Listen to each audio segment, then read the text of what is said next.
آپ کو اپڈیٹ کریں گے۔ چیئرمین پی ٹی آئی نے سائفر کیس میں اسلام آباد ہائی کورٹ میں درخواست دائر کر دی ہے۔ مزید جانتے ہیں ڈان نیوز کے نمائندے عمر مہتاب برنی سے۔ عمر بتائیے گا درخواست میں کیا موقف اختیار کیا گیا ہے؟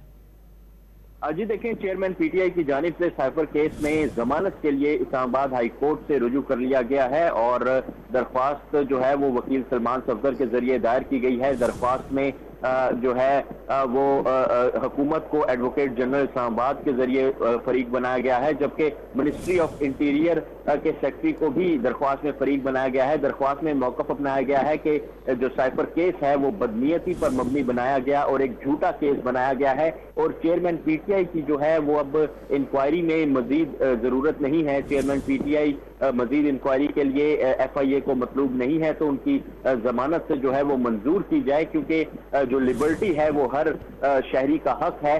درخواست سے قبل آپ کو بتانا چلوں کہ پہلے جو خصوصی عدالت کی آفیشل سیکرٹ ایکٹ تھی، اس کی جانب سے چیئرمین پی ٹی آئی کی ضمانت کی درخواست مسترد کی گئی تھی، اور خصوصی عدالت نے فیصلے میں یہ قرار دیا تھا کہ ریکارڈ جو ہے وہ کافی ہے یہ شو کرنے کے لیے کہ چیئرمین پی ٹی آئی جو ہے وہ اس کیس کے ساتھ منسلک ہیں اور ان کی طرف سے جو ہے وہ ناقابل ضمانت جرم کا ارتکاب کیا گیا ہے، جس کے بعد یہ درخواست اسلام آباد ہائی کورٹ میں دائر کی گئی ہے، اور اسلام آباد ہائی کورٹ سے جو پوسٹ ارسٹ بیل ہے، ضمانت بعد از گرفتاری کی درخواست جو ہے وہ کی گئی ہے۔ جی بہت شکریہ عمر مہتاب برنی اپڈیٹ کرنے کے لیے۔